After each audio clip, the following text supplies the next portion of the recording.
right, thank you. So again, welcome to those of you who are joining us live and to those of you who will view this presentation as a recording. I'm Dr. Beth Dobler, and I'm so glad to have you here for this afternoon. In just a minute, I'll tell you why I'm glad when I share a bit about myself. And then I'll share a brief overview of what I plan to do during our time together, and then we will jump right in.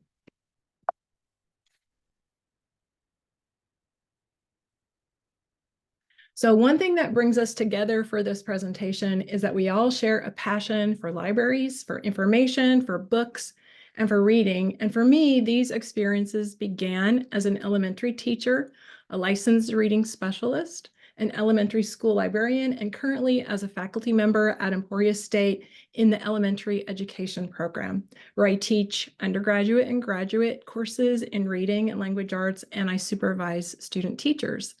In the summers, I'm lucky enough to teach as an adjunct in the SLIM program. And in 2018, I graduated from SLIM with my master's degree. Currently, I serve on the Board of Trustees at the Topeka and Shawnee County Public Library, and I volunteer weekly as a school at a school library. I have one foot in the field of reading and one foot in the field of librarianship. And it's my professional goal to build a bridge between the two fields. So thank you for being here with me today and helping me work towards my goal. And thank you to Dean Zhang and inviting me for this presentation so I could have the chance to share with all of you today. So during the presentation, I'm going to focus on just beginning to understand the process of learning to read and the struggles that readers may face along the way. We'll learn about evidence-based changes in our understanding of the process that we use to learn to read. And we're going to focus on these three terms that go along with the reading process: the science of reading, dyslexia, and structured literacy. Our time together is fairly short, and so a deep understanding of these terms is going to be a bit challenging to do in the time that we have, but hopefully you'll leave today learning something that you didn't know when you arrived. The last part of the presentation will consider 8 ways librarians can support novice readers and those who struggle with reading. It's my plan to have a few minutes at the end of the presentation for questions. While you are welcome to post questions and comments in the chat during the presentation, I'll not be checking this until the end of the presentation, just so I can keep on track with time. And also, I'm going to stick fairly close to my notes during the presentation, again, to keep fairly on track with time, because I know I could start talking and we'd be here for a long time. So I want to be sensitive to your time today. There is so much to know about how to help readers, and I've been learning about it for a long time, but I'm still learning new things every day. So if this presentation piques your interest to learn more, here are 2 books that I used in preparing for today. The first is a picture book, How Your Brain Learns to Read. It's useful to read with children and also adults because it explains their reading process in very clear, basic terms. The other book, Overcoming Dyslexia, is one of the best, most widely read dyslexia resources. It's a bit more complex, longer, more technical vocabulary, but it's really the gold standard for learning about dyslexia. I have prepared a handout that lists these 2 resources and others for supporting other resources for learning about dyslexia and for supporting readers who may struggle. Those of you who are attending live and those of you attending the recording, you are welcome to send me an email for a copy of the handout and a copy of the presentation slides. If you're interested, my email address is on the opening and closing slide for the presentation. So let's jump in. Let's start with our first term. The term is the science of reading. And the science of reading is a body of knowledge, or it's a collection of evidence-based research findings about how we learn to read. The studies on learning to read come from education, linguistics, psychology, and neurobiology. And the science of reading focuses on the ways the brain processes different aspects of reading and the ways targeted instruction can help strengthen brain pathways, especially for readers who may struggle. The science of reading tells us that a newborn's brain is wired for learning to speak. It's an innate part of what we have strive to do from birth. But our brains are not wired for learning to read or write. These skills must be taught. While a small number of children learn to read through everyday speaking, being read to, exposure to print, most children need more direct instruction when it comes to learning to read. The science of reading principles can be used with people of all ages who struggle with reading. Much has been shared in the mainstream news about the science of reading. The New York Times, Forbes, and even the Association of Library Services for Children, which is an organization affiliated with the American Library Association, all have these recent publications. And you can search online and find hundreds of other articles about the science of reading. Maybe you've read some of these from your favorite news outlet or social media source. Within the past few years, many state legislatures and boards of education have passed statewide expectations for educators to use the science of reading research findings to teach reading. You can visit the website National Center on Improving Literacy to check where your state is in the process of moving towards the science of reading. Here in Kansas, legislation has been passed that requires reading to be taught using the science of reading. It requires teachers to be trained in the science of reading and for students to be screened for dyslexia yearly. What is the science of reading? Well, it's based on two models that we're going to talk about today. And the first one is the simple view of reading. The simple view of reading tells us that the process of reading or making sense of text has two components, and they must work in tandem for a reader to comprehend what is read. And that's the goal, comprehension, to be able to make sense or to understand what you're reading. So the first component is word recognition or decoding, or the ability to put together the sounds and the letters to sound out a word. So the ability to put the sound sh with the letters S and H to spell the sound sh.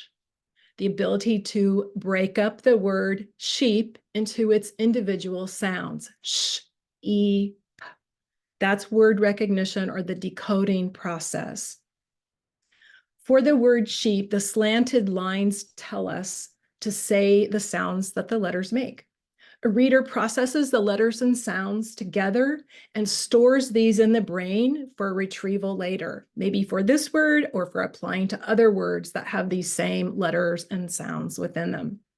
But knowing how to read the word is only part of the equation.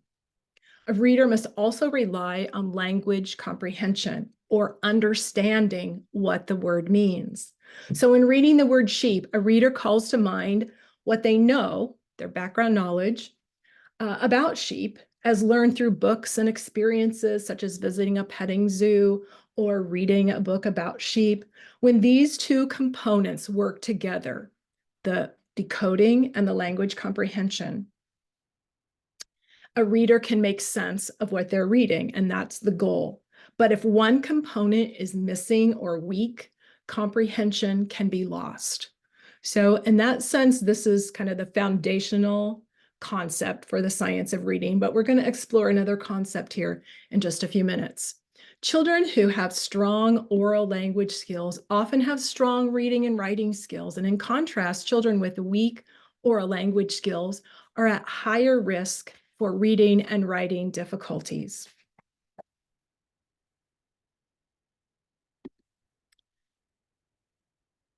Language skills all begin with the phoneme. It is the smallest unit of sound, and it's what lays the foundation for speaking and reading and developing vocabulary. And my granddaughter Eleanor here is going to share with us her practicing of learning phonemes. This starts very early. Yeah.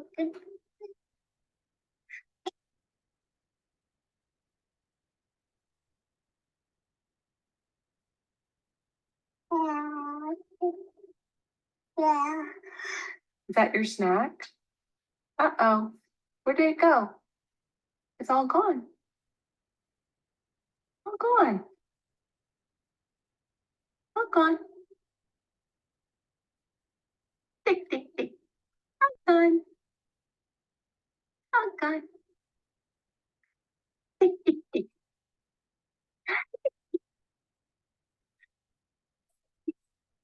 Yeah. She's practicing that t sound and pushing that little burst of air through her teeth with her tongue. One more example from her. Papa. Papa. Papa. Papa.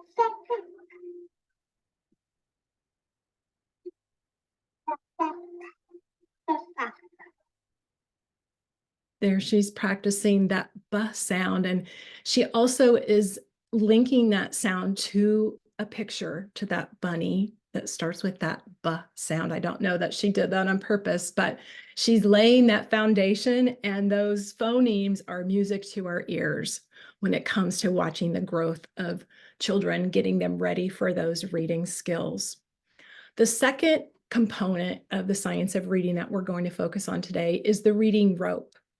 And you might recognize on the reading rope those two concepts that we talked about previously with a simple view of reading. So we have word recognition again, phonological awareness, decoding and spelling and sight recognition. And we'll talk a little bit more about those topics as we go along.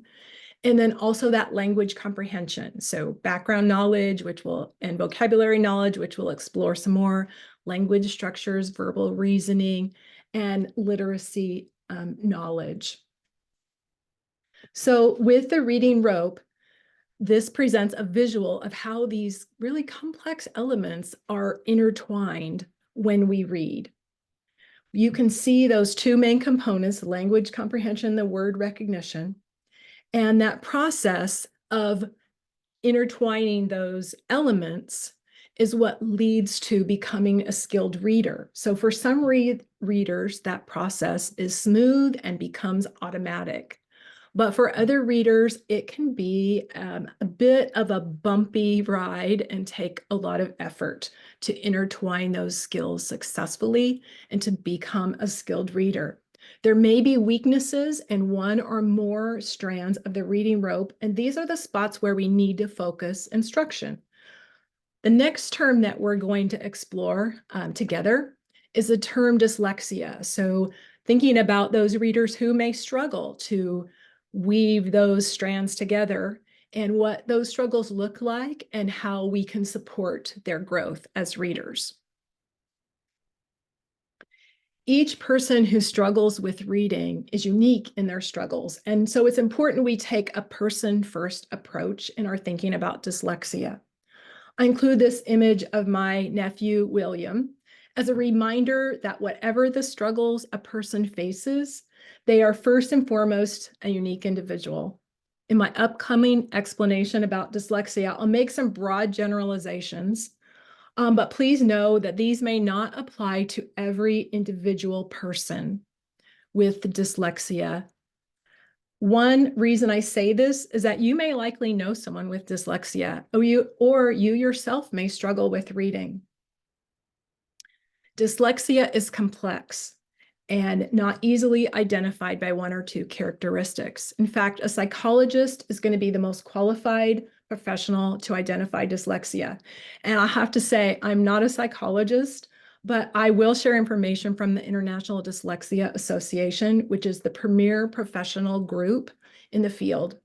When someone says, I'm dyslexic, it might mean I have a specific type of learning disability identified by a trained professional.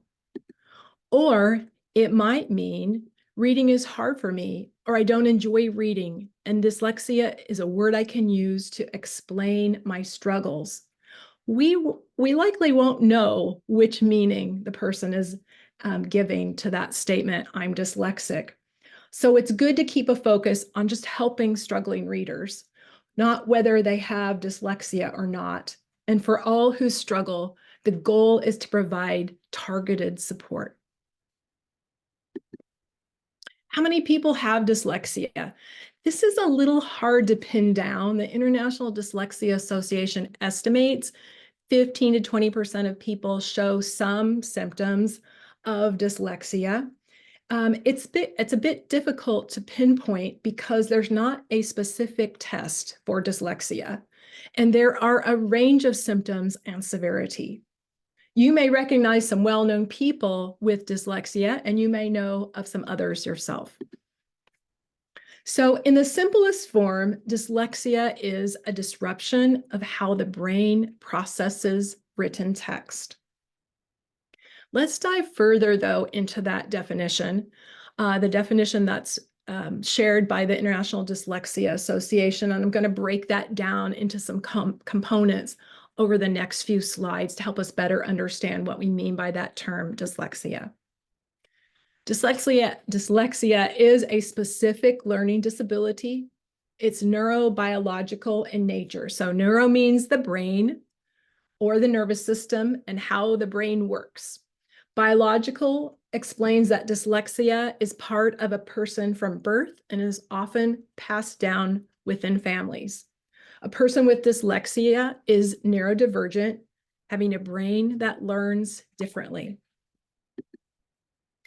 Dyslexia results from a deficit in the phonological component of language. So let's break that down a little bit. In other words, the area of the brain responsible for processing language and specifically the sounds within words, that area is not functioning in a typical way. Phonological means recognizing individual speech sounds within words. So if we break up the word track,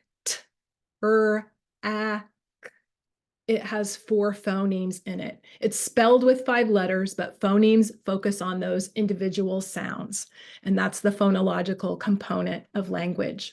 We can manipulate those sounds. We could say, what sound is different in track and trick, and talk about the middle sound and how that changes, and that's part of practicing those phonological skills. Remember the videos of Eleanor. She's developing the foundation for those phonological skills to break up words into sounds, which is the very beginning of learning to read. Also, in this definition, dyslexia results from underdeveloped brain pathways that are responsible for processing visual word forms, sounds, and meaning. Through intense and focused instruction, we can strengthen these pathways in the brain. So the brain becomes better equipped to connect what we see, the visual word form, the sounds the letters make, and what the word means. And that process we're going to talk about in our next little section on structured literacy. I want to share this slide about the parts of the brain, but I don't want to get too technical, and we don't have a lot of time to really delve deeply into this, but I think it's important to understand that for people with dyslexia, the difficulties they face mostly are on the left hemisphere of the brain, which you can see is the side that we're looking at in this picture. And it's not so important that you necessarily know the names of those parts of the brain right now. It's something that, if you wanted to explore more, it's super interesting. But the idea here is that the parts that are not functioning in a typical way are the parts that deal with language and reading. So speech production, language processing, comprehending written and spoken language, connecting sounds and visual information. phonological processing, like we just talked about. Those are the areas that a person with dyslexia really struggles with. And so the good news is we know more about how to help strengthen these areas of the brain specifically with early identification of people who struggle with reading and providing intense intervention and lots of practice. We can help people with dyslexia to essentially strengthen these areas of their brain. And we'll learn more about that again when we talk about structured literacy in just a few minutes. I think this is super interesting when we get to look at imaging of the brain when it's at work. And so the row A at the top is brain activity for a child with dyslexia when doing a word reading task. And you can see on the top row, there are a few areas during the beginning of that task, a few areas of the brain that are lighting up, but for the most part, the brain is showing little activity when this child is reading. But if we look at the row below, row B, we can see lots of places in the brain that are lighting up during that reading task. And so that's what we want to see. We want to see the brain working at capacity on that left hemisphere to make sense of what is being read. And so our goal as we're helping students with dyslexia is to strengthen those neural pathways through intense focused instruction and lots of practice. For people with dyslexia, their struggles are unexpected amidst typical cognitive abilities. So what this means is that a person with dyslexia usually has average to above average intelligence, but yet they're still struggling with reading. They also have had effective classroom instruction, and yet they're still struggling with reading. So those are two characteristics that a psychologist looks for when making a diagnosis of dyslexia. Also, still in our definition of dyslexia, presents difficulties with, first of all, with word recognition. So you remember from the simple view of reading and the reading rope, word recognition is one of those foundational components of learning to read. It's being able to sound out words or to read words that you have remembered by sight if those words aren't easy ones to sound out. And so when a reader struggles in that area, that makes it difficult for them to make sense of what they're reading. But we know that those struggles can also impact a reader's spelling. So difficulties with spelling is a characteristic that often is seen with a person who struggles with dyslexia. So the misspellings might have all the letters there, but they're just not in the right order, or a letter might be extra, or a letter or two could be missing. So those are some clues that dyslexia might be present. Some secondary consequences, as you can imagine, it's hard to make sense of what you read if you're not sure what the words are. So word recognition, they're at the root, they're the thing that really holds up the reading plant, being able to say those words. And it's hard to make sense if you can't say the words yet. And we also see a secondary consequence is slow growth of vocabulary and background knowledge, which makes sense if you're having trouble comprehending because you're having trouble reading the word. So it's all connected.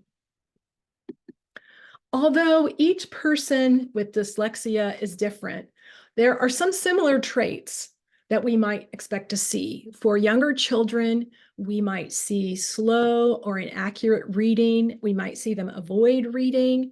They might be confused with suffixes, have trouble retrieving words, difficulties with spelling, as I just mentioned, inconsistency with handwriting, maybe signs of frustration, anxiety.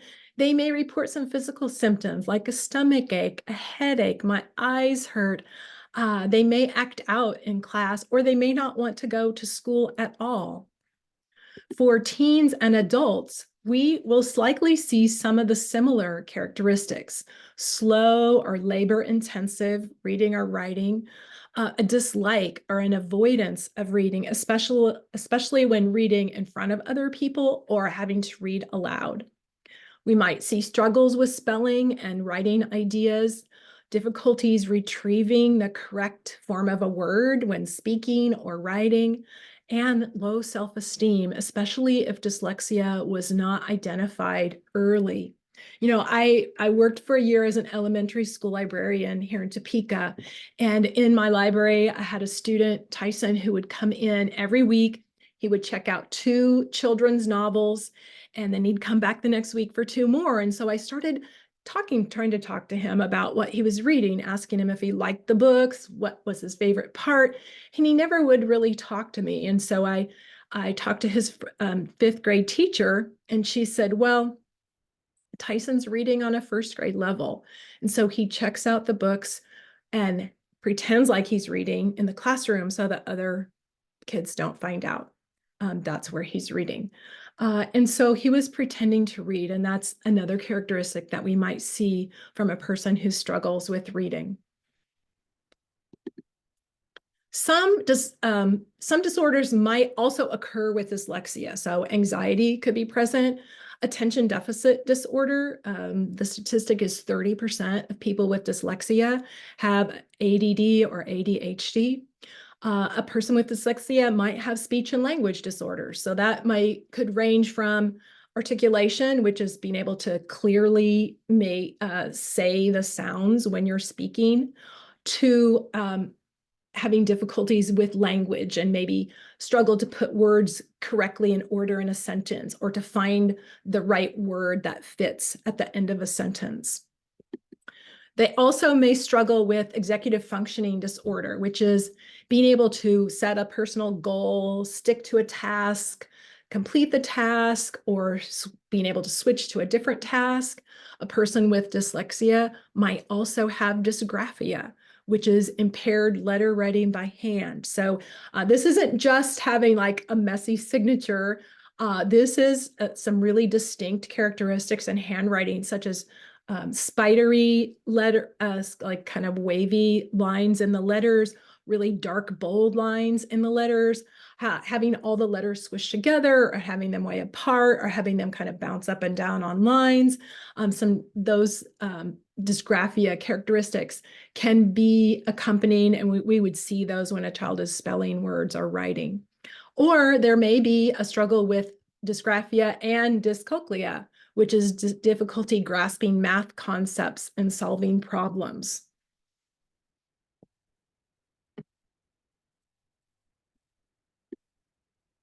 We know dyslexia is not identified by a single trait, and it has been thought that when a person reverses letters, like switches around B or D, or switches around letters within a word, or can't think of a word, they might say, oh, I have dyslexia, but we know that's not the case.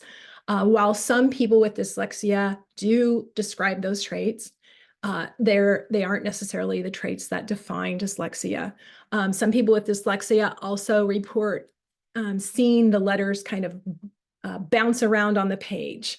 And so it's a complex disorder, and it takes really seeing several characteristics over time to be a part of that diagnosis. We know that dyslexia is best identified by a psychologist. We know that dyslexia means a person is neurodivergent, not lazy.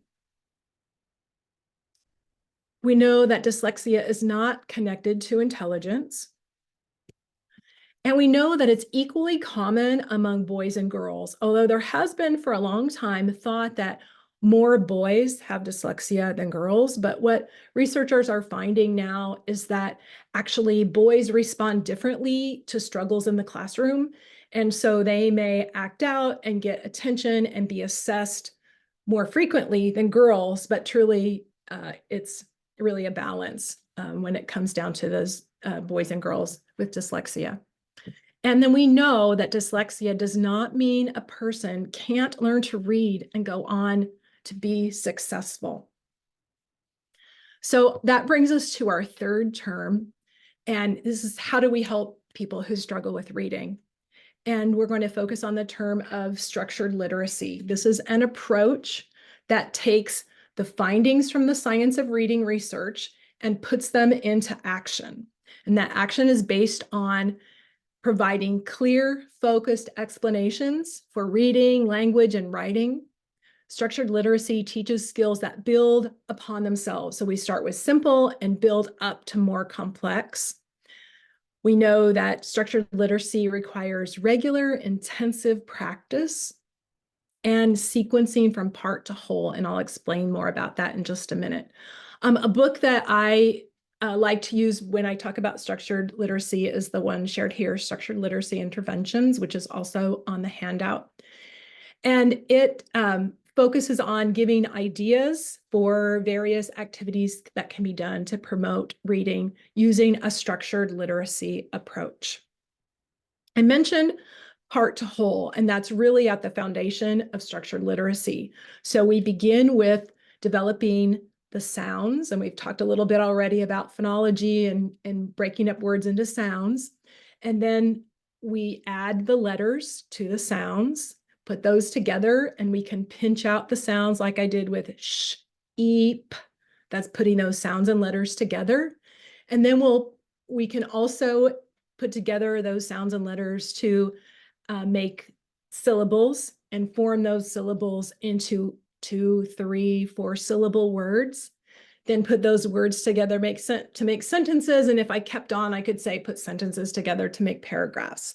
So whatever the age of the person, we're going to follow this part to whole model when it comes to teaching skills. So when working with teens and adults, even though they've passed some of those early literacy experiences, we would go back to the sounds and letters, do some assessments and find out where those gaps are, and start at whatever point that reader is moving forward with part to whole to teach them to become more skilled at reading. There's 2 key concepts that underpin structured literacy. One is that it's definitely relies on assessment data. So like I mentioned in the last slide, we would figure out where those gaps are for a struggling reader and start working in those areas to fill those in. And we figure those out with assessments. Could be as simple as listening to a person read or looking at a spelling list that they've written, like I shared previously. And once we get that assessment data, then we use evidence-based practices to start filling in those gaps. Presently, many state departments of education have a recommended list of assessments that are used, administered by teachers, with the results used to make decisions about what to teach next. For example, if an assessment shows a reader struggles with vowel sounds, we might use the evidence-based practice of a word ladder, which is pictured here on the slide. A word ladder is a simple tool that can help students move from one level to the next level, changing just one letter of the word, letting them practice vowel combinations or whatever phonics skill they need to work on as they move up or down that word ladder.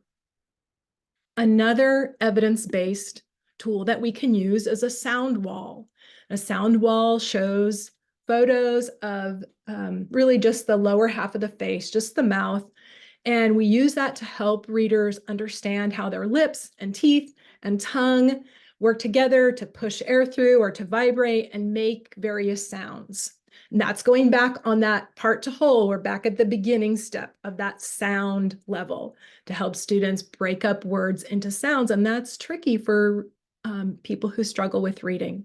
So this is a consonant chart. There's also one called a vowel valley that can be put up to display to model the mouth formation to make those sounds. Structured literacy focuses on the 5 pillars of reading. And these are phonemic awareness, which we've talked about a little bit this afternoon, hearing and manipulating individual sounds and spoken words, phonics, using letter sound patterns to read and spell words, fluency, reading aloud with accuracy. So you're reading the correct word, you're reading it at a pace that is natural, and you're using expression that shows that you understand what it is you're reading. Vocabulary, using word knowledge and experiences to understand new words. and comprehension, making sense of what is read.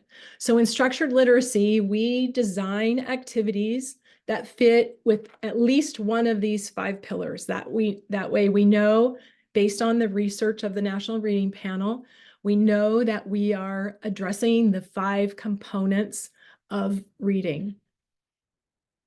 We don't have a lot of time to explore all those 5, so we're just going to explore one. We're going to focus on vocabulary. The science of reading tells us that language comprehension, remember from our way back to our simple view of reading and our reading rope, that language comprehension, which includes vocabulary knowledge, is the key to effective reading. Research points out that by age 3, children in lower socioeconomic groups have a lower number of vocabulary words that they know and use, which can impact in the long run their ability to comprehend what they're reading. We also know a first grader's vocabulary predicts reading achievement in the junior year of high school. So very early on, we can get a sense of an area that a person might struggle with in reading if they're having low or limited vocabulary. So what can we do to help in that area? And this is where structured literacy and the focus on evidence-based vocabulary practices come in. So rather than just relying on context clues when we're reading, we should be very explicit about explaining what vocabulary words mean when we're reading aloud. And this could be to a group, individually, but really pointing out key vocabulary that are needed to understand the concept in whatever is being read or an activity that's being done, directly explaining the meanings of words and closely analyzing words, and then planning some fun, playful activities to do with those words. And one example would be if at a public library you were hosting a community reads activity or a book club, and a character in the book club was sick with an illness. It would be helpful to bring in a guest speaker to talk about that illness and what kind of treatments are available. And that way, the people reading that book can build their background knowledge. They can develop the vocabulary that they're likely to encounter in the book, and they'll get a richer, deeper comprehension from focusing on those words. Okay, so we've touched on the 3 terms, science of reading, dyslexia, and structured literacy. And now we're going to move into the last part of the presentation, looking at 8 ways to support readers. One is to focus on collection development. And one suggestion is to be sure that you include decodable text in your collection. So typically, a collection in a school or public library will have maybe easy chapter books, easy readers, and those are all great, but decodable texts are a little bit different. Here's an example. Lee was a flea. Lee lived in a field of weeds with 3 sheep. The field was near the hive where Bee lived. So you can probably guess the phonics skill that's kind of the main focus of this text, and that's the long E sound. So a decodable text means that many of the words can be sounded out.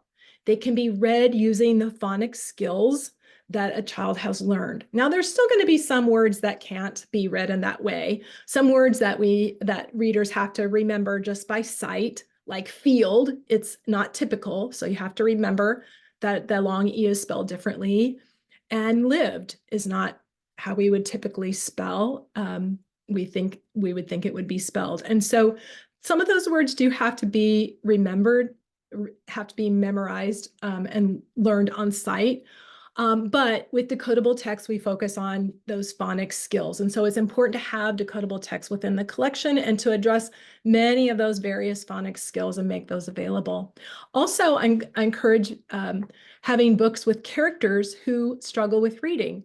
And I've included some of those books on my handout, just so that when people come into the library, they can find books that reflect their own lives.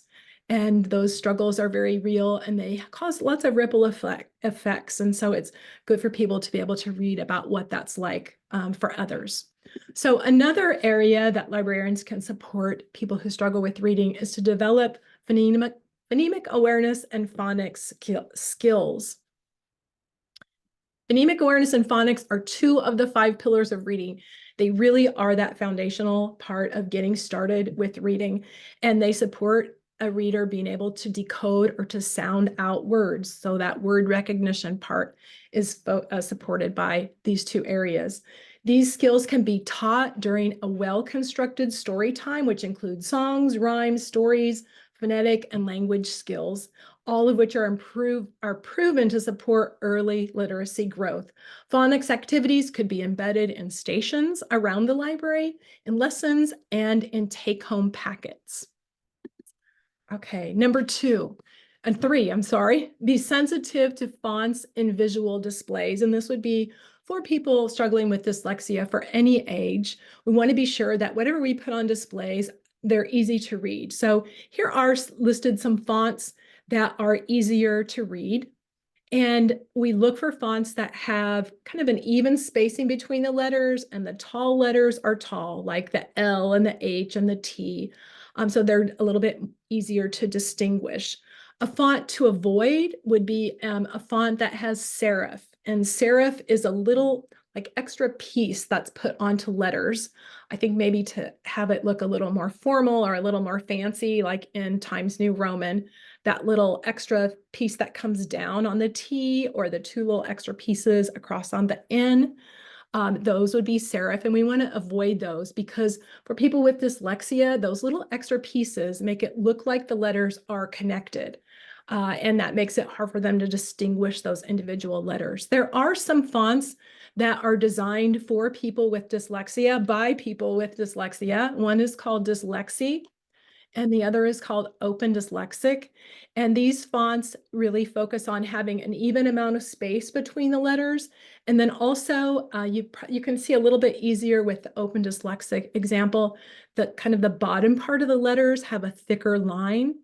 So it responds to this idea that people with dyslexia report feeling like the letters look like they're bouncing on the page, and that heavier line seems to help weigh them down.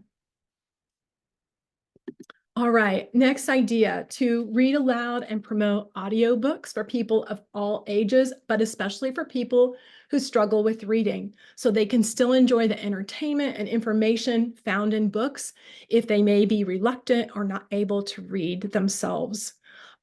Just over the weekend, I chatted with a friend who has recently lost vision in her right eye, and I asked her if she used audiobooks, and she said she didn't know how to access them from the library, and told her I would come and help her. But it was a good reminder that there are many people who don't know the joy of listening to audiobooks. And so it's good to make sure that we make that available and give support for being able to access those books on a device. While listening is similar, it's not quite the same as reading a text in the way our brain takes in and processes information. When listening, we can understand at a higher level because the actor is using the flow of their voice and their intonation to kind of help give us cues about what's happening in the text. But when we have to read it ourselves, we have to decode the words, we have to add our own fluency. And so it takes more brain work to read ourselves. But listening is still a great way to experience text, to grow our vocabulary, and to just enjoy a story or information. Next is offering opportunities to learn to read at the library. Libraries are places to go to check out a book, but what if they were also the place to go for adults to learn to read or to learn to read better? What if libraries created a service model that includes not only making reading materials and space available, but also providing the support for being able to read those materials? What if we made raising the literacy level of the community a top priority? Just consider the economic impact of having more literate people within a community. Many libraries offer tutoring to children or students really of all ages. They may offer a list of tutors available in the community. They may even offer space in the library for a tutor to meet. And I'm sharing pictures from the Topeka-Shawnee County Public Library and their team rooms, which are available for patrons to borrow for an hour. And often there are tutoring sessions that go on in these rooms. A literacy program could include volunteers, hiring reading specialists, and training staff. to work with people who struggle with reading. Next, build vocabulary and background knowledge. Intentionally build vocabulary and background knowledge through books, media, real objects, guest speakers, art projects, science activities, magic shows, traveling displays, and the list could go on. All of those are great ways to help build vocabulary and background knowledge so that when people go to read about those topics, they have a deeper understanding of what they're reading.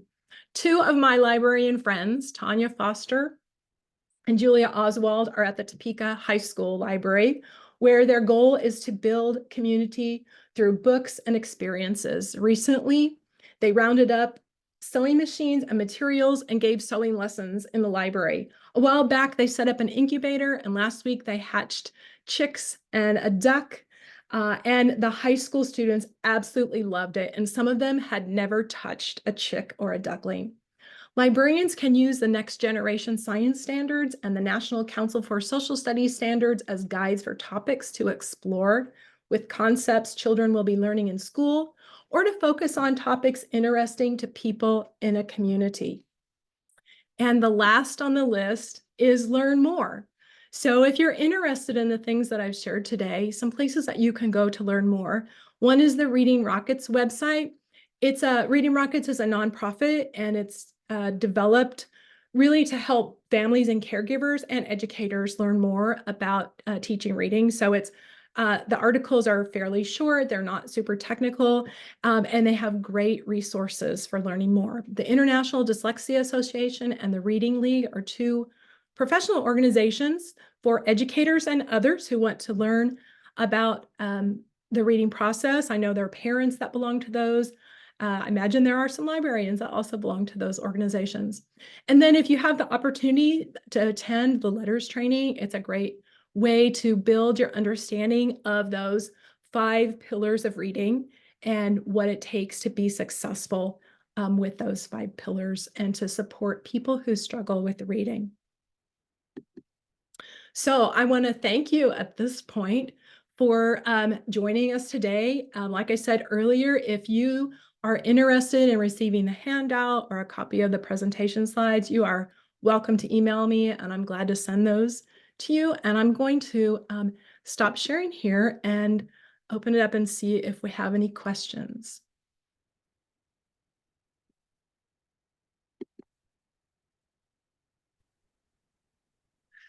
Hey, Beth, thank you for this. This is absolutely fascinating. I, of course, am going to have a question. Oh, I expect no less. Because I was always taught in instructional design that we wanted to use serif fonts because that actually aids reading comprehension and reading speed. And you're saying, what I heard you say was we should avoid serif fonts for persons with dyslexia and other perception difficulties. But at the same time, the 501 refresh, the Department of Health and Human Services specifically cites Times New Roman as an acceptable, accessible font. So yes. Where are we? Where are we in the fonts? You know, actually, I could find no scientific evidence that using a specific font helps a person with dyslexia to read more easily. So I don't know where we are. That's a good question. Even on the list that I shared, I noticed as I looked at it more closely, Comic Sans is on that list, but it has a little bit of serif to it also. It has a little bit of extra pieces. So I honestly don't know. The people who developed the fonts that I shared that are focused for people with dyslexia, they themselves have dyslexia. So they created something that helped them. But I'm going to go back to the idea that everybody who struggles with reading is unique in their struggles. So what helps one person might not help another person. Okay, thanks. And I wasn't expecting you to have the answer because I think, as you're saying, there is not an answer to this. But it just is interesting to me. I will just share one little library tidbit from several years ago when I was taking students to visit the library of the Glasgow School of Art. And I noticed that all the shelf labels on the books were yellow. Well, I'd never seen yellow shelf labels before. So of course, I'm going to ask, why are all your shelf labels yellow?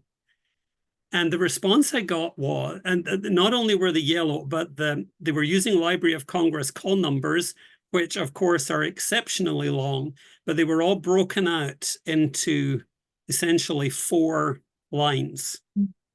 And the answer I got was, the black on white can be harder for people with dyslexia to perceive, whereas the black on yellow allows them to see that contrast better. And it's the Glasgow School of Art. So the librarian said that something like 35 to 40% of their students are diagnosed with some form of dyslexia. Oh my. Which, when you actually stop and think about it, makes perfect sense. People who are used to expressing themselves not through words, but through pictures and form. It was very fascinating, but it just shows you what one little thing you can do. Changing your shelf labels from white labels to yellow labels can actually make access so much easier, and also splitting up your Library of Congress numbers into 4 lines so that it's much easier for people to perceive.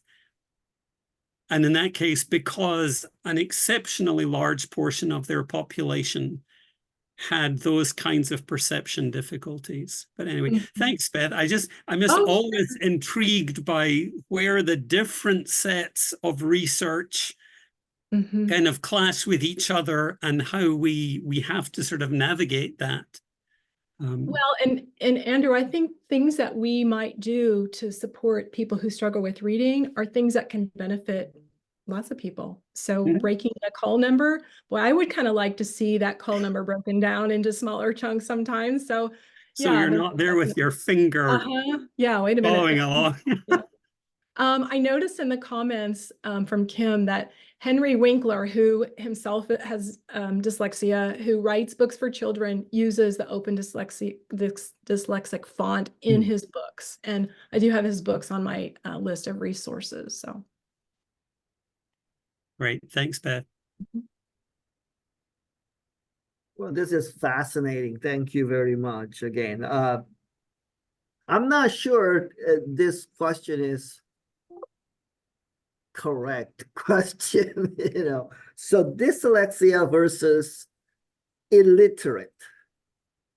So, for example, I have known a person, when I was in Milwaukee Library School, there was a great academic advisor.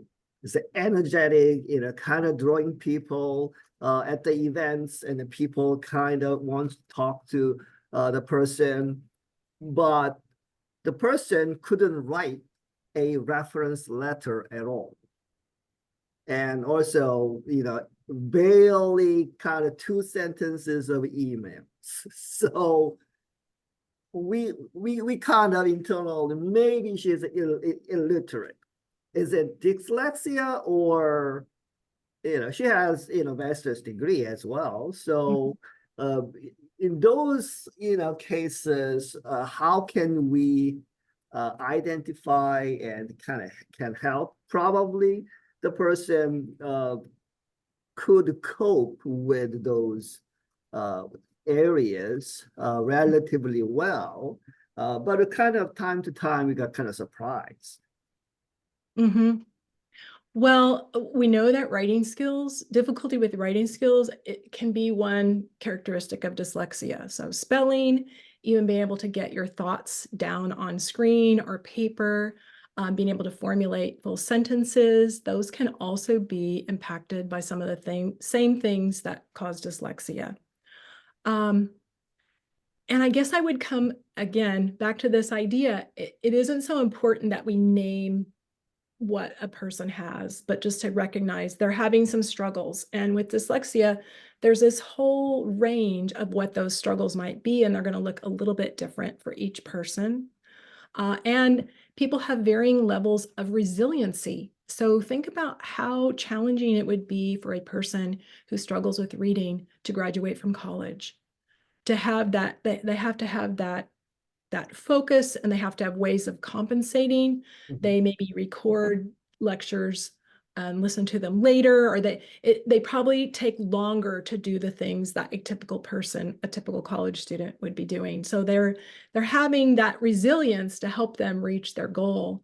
But I guess I would say it's not so important knowing what it is, but just recognizing, oh, okay, she might be struggling with this. I, give them grace. As you see that misspelling or that short email where a word is missing. Yeah.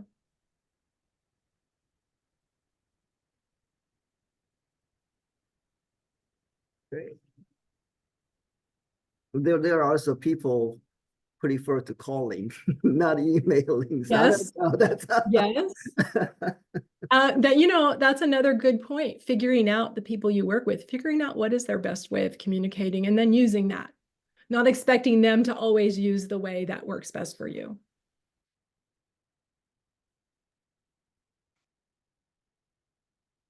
There is one question, and then we'll wrap up. One question on the in the chat about ideas for practicing phonetic transcription.